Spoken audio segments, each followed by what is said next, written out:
Hello curious learners, welcome back to English dojo. आज मैं आपको 10 पावरफुल वर्ड्स बताऊंगी जिसे मैं अनलॉक करूंगी उसके प्रोनाउंसिएशन से, उसके सिनोनिम से, यहाँ तक कि एग्जाम्पल से, ताकि आपकी जो स्पीकिंग है, राइटिंग है, वो और भी इनहेंस हो सके। तो चलिए शुरू करते हैं। हमारा पहला वर्ड है अफ्रेड। Afraid, AFRAID। ठीक है, तो इसको प्रोनाउंस कैसे करते हैं? Afraid, afraid. ठीक है, इसका मीन्स होता है डर लगना। इसके सिनोनिम्स हैं फ्राइटेंडेड और टेरिफाइड। इसको फ्राइटेंडेड प्रोनाउंस करेंगे, इसको टेरिफाइड। ठीक है, एग्जांपल्स पहले हम मेन वर्ड का देखेंगे। जो हमारा मेन वर्ड है अफ्रेड, जैसे she is afraid of speaking in front of the class. जो वो क्लास के सामने बोलने से डरती है। ठीक है, अफ्रेड। देखिए यहाँ पे अफ्रेड का यूज हुआ है। फिर he was frightened of getting lost in the forest. वो डरता था किससे? फॉरेस्ट में गेटिंग लॉस्ट, खो जाने से डरता था। तो फ्राइटेंडेड का यूज हुआ है। The child was terrified of the barking dog. जो बच्चा था वो डरता था किससे? बार्किंग डॉग से। जो भौंकने वाले कुत्ते होते हैं ना, उनसे उनसे वो डरता था, टेरिफाइड था। ठीक है, तो इस तरह से अफ्रेड, फ्राइटेंडेड और टेरिफाइड को सेंटेंस में यूज करते हैं। ठीक है, तो इस तरह से आप फ्राइटेंडेड को, टेरिफाइड को, अफ्रेड को इस तरह से दो दो सेंटेंस बना करके प्रैक्टिस करिए, तो देखिए आपकी कैसे वोकैबुलरी इनहेंस होती है। हमारा अगला वर्ड है स्ट्रेंज। स्ट्रेंज ऐसे प्रोनाउंस करते, देखिए पहले स्ट्रेंज। ठीक है, इसका मतलब होता है अजीब। इसके सिनोनिम्स है वियर्ड और अनयूजुअल। इसको एग्जाम्पल से देखिए। He told me a strange story about his dream. उसने मुझे अपने ड्रीम के बारे में एक क्या स्ट्रेंज स्टोरी सुनाई। ठीक है, तो strange. That's a weird way to eat pizza. Eat pizza यानी पिज्जा खाने का वियर्ड वे है। यानी कोई है खा रहा है तो वहां पे आप बोल सकते हैं that's a weird way to eat pizza. ठीक है, बहुत से लोग होते हैं ना साइड साइड का खा के फिर लास्ट में बीच बीच का खाते हैं, तो वैसे ही वियर्ड वे। एंड वियर्ड ऐसे यूज करेंगे। She has unusual hobby collecting buttons. उसकी एक अनयूजुअल हॉबी है क्या करने की? कलेक्टिंग बटन्स, बटन्स को कलेक्ट करने की। तो यहाँ पे अनयूजुअल सेंटेंस में यूज हुआ है। तो इस तरह से आप सेंटेंस में स्ट्रेंज, वियर्ड और अनयूजुअल को यूज कर सकते हैं सेंटेंस में। हमारा थर्ड वन है एमिकेबल। देखिए AMICABLE, जैसे एम प्रोनाउंस करते हैं ना वैसे ही एमिकेबल। ठीक है, इसका मतलब होता है मिलनसार। इसके सिनोनिम्स है फ्रेंडली और कॉर्डियल। ठीक है, इसको सेंटेंस में यूज करते कैसे? They had an amicable talk after the fight. तो उन्होंने फाइट के बाद कैसी बातचीत की? एक एमिकेबल बातचीत की। ठीक है, एंड फिर our new neighbours are very friendly. हमारे जो न्यू नेबर्स हैं वो बहुत ही फ्रेंडली है, मिलनसार हैं। और फिर सी गिव मी अ कॉर्डियल वेलकम। तो उसने मुझे एक कॉर्डियल वेलकम दिया। ठीक है, इसको प्रोनाउंस कैसे कर दें? Cordial, cordial. ठीक है, तो इस तरह से फ्रेंडली और कॉर्डियल की एग्जांपल्स हो गए और ये एमिकेबल मेन वर्ड का एग्जांपल्स हो गया। बिटर। बिटर मीन्स होता है कड़वा या तो दुखी। ठीक है, इसको प्रोनाउंस कैसे करते हैं? BITTER है, इसको प्रोनाउंस करिए बिटर। ठीक है, बिटर मीन्स होता है कड़वा या दुखी। सिनोनिम्स है इसके हार्श और रिजेंटफुल। ठीक है, एग्जांपल्स देखिए। This coffee tastes too bitter. ठीक है, यानी जो ये कॉफी है इसका टेस्ट जो है बहुत ही बिटर है, कड़वा है। ठीक है, the teacher gave harsh punishment. जो टीचर है उसने एक हार्श पनिशमेंट दी। ठीक है, हार्श यानी कि बहुत ही कड़ी सजा दी। He is resentful of his friends success. वो रिजेंटफुल है किससे? अपने फ्रेंड के सक्सेस से। ठीक है, तो रिजेंटफुल मीन्स दुखी। ठीक है, दुखी का यहाँ पे यूज होगा कि दुखी है अपने फ्रेंड के सक्सेस से। ठीक, और हार्श, हार्श भी कड़ी सजा दी, यानी यहाँ पे टीचर ने कड़ी सजा दी। और यहाँ पे बिटर, बिटर मीन्स यानी कड़वा। ठीक है, तो इस तरह से यानी बिटर मीन्स कड़वा और दुखी दोनों होते हैं और इसके सिनोनिम्स है हार्श और रिजेंटफुल। इसको रिजेंटफुल प्रोनाउंस करेंगे। हमारा अगला वर्ड है कॉन्शियसनेस। इसको प्रोनाउंस कैसे करते हैं? कॉन्शियसनेस।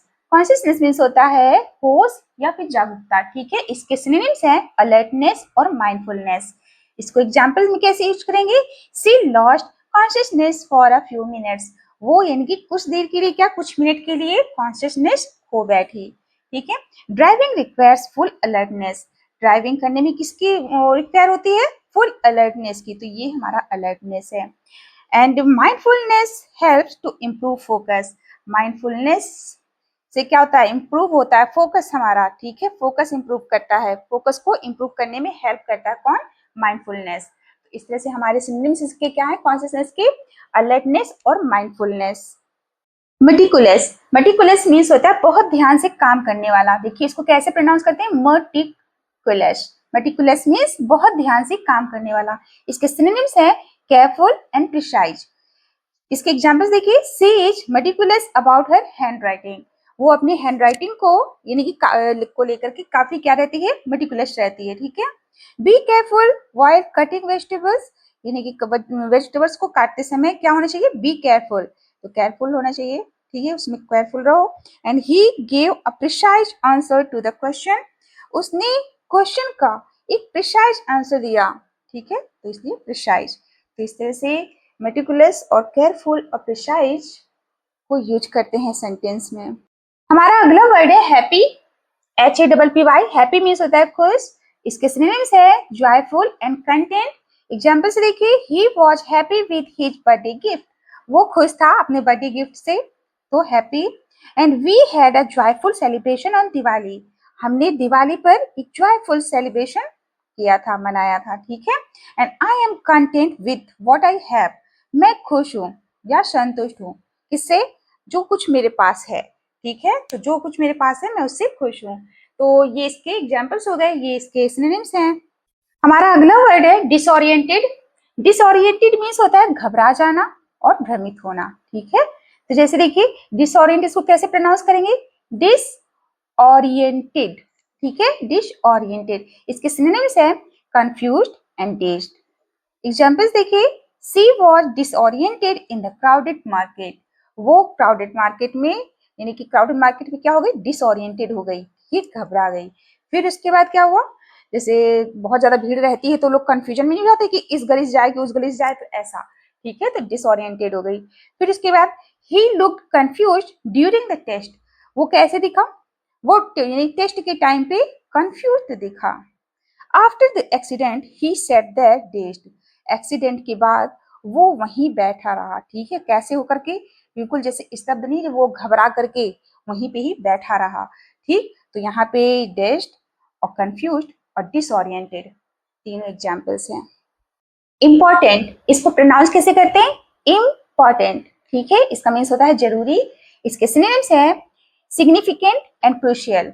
एग्जाम्पल से देखिए, it is important to drink enough water, enough water पीना इम्पॉर्टेंट है, जरूरी है। सेकेंड वन है this decision is significant for your future, तुम्हारे फ्यूचर के लिए ये डिसीजन क्या है, सिग्निफिकेंट है, जरूरी है, it's not working. Learning English is crucial for your career, English सीखना तुम्हारी करियर के लिए क्या है, क्रूशियल है, जरूरी है। तो इस तरह से इसके सिनोनिम्स हैं इंपॉर्टेंट की, सिग्निफिकेंट और क्रूशियल। हमारा अगला वर्ड है परसिस्टेंस। इसका मतलब होता है लगातार कोशिश करते रहना, ठीक है, कैसे प्रोनाउंस करेंगे, परसिस्टेंस। इसके सिनोनिम्स क्या है, डिटर्मिनेशन एंड टेनेसिटी। एग्जाम्पल से देखिए, with persistence you can achieve anything, persistence के साथ आप कुछ भी अचीव कर सकते हैं, तो परसिस्टेंस। और she succeeded through hard work and determination, उसने हार्ड वर्क से और डिटर्मिनेशन से क्या सफलता प्राप्त की, तो यहाँ पे देखिए डिटर्मिनेशन, इसका सिनोनिम्स है he has the tenacity to never give up, उसके अंदर टेनेसिटी है, दृढ़ता है, ठीक है, वो क्या है, नेवर गिव अप, ना छोड़ने की, तो क्या है कि ये टेनेसिटी, इसका सिनोनिम्स हो गया, ठीक है। तो परसिस्टेंस के सिनोनिम्स डिटर्मिनेशन एंड टेनेसिटी है। अगर आपको ये लेसन जरा भी हेल्पफुल लगा है तो please like share and subscribe करिए मेरे चैनल को, और मिलते हैं नेक्स्ट वीडियो में, तब तक के लिए bye and keep learning keep growing. और हाँ, एक बात और, केवल देख कर जाना अच्छी बात नहीं है, प्लीज सब्सक्राइब भी करिए।